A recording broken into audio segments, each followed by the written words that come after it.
Bonjour, je suis le docteur Guillaume Raguetli, chirurgien de l'hôpital vétérinaire Frégis à Arcueil, Paris.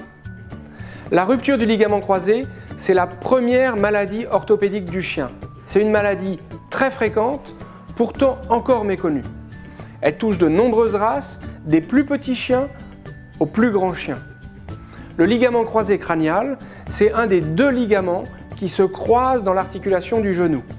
Chez l'homme, la rupture de ce ligament est classique, mais souvent secondaire à un choc brutal, au ski, au foot notamment.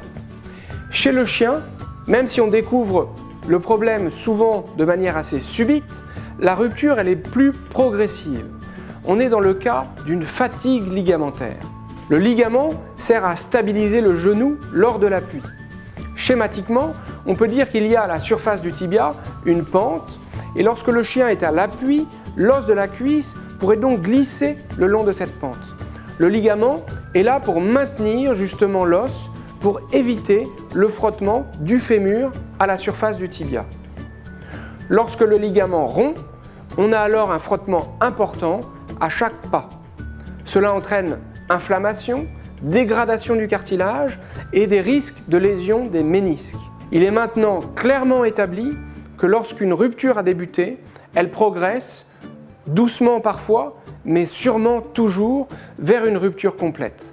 Le repos, les anti-inflammatoires ou d'autres traitements peuvent aider, mais cette aide est plutôt temporaire.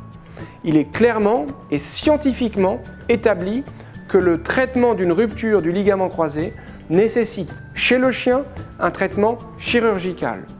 Il existe plusieurs chirurgies possibles pour cette rupture du ligament croisé. La chirurgie qui montre les meilleurs résultats est la TPLO et je vous invite à voir la vidéo correspondante. Voilà, j'espère avoir et surtout à bientôt.